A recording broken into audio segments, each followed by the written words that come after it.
আপনারা ঠিক।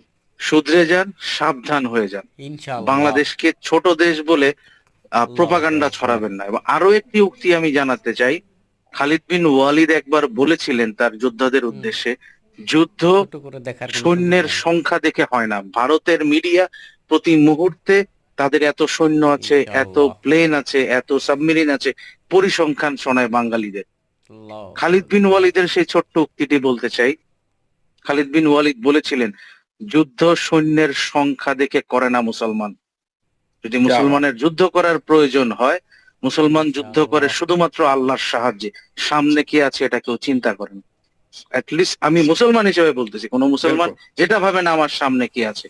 আর প্রশ্ন हुँ। যখন আমার দেশের একজন বাঙালি বেঁচে থাকতে, এটা সম্ভব না। আল্লাহু আকবার, জি। আল্লাহু राइट। আকবার। जी, फैसल भाई, बिल्कुल खालिद बिन वलीद का जो आपने ইনশাআল্লাহ। रेफ़रेंस दिया, ঠিক আছে तो अब ফয়সাল ভাই, देखें থ্যাংক कि ইউ। मुसलमानों की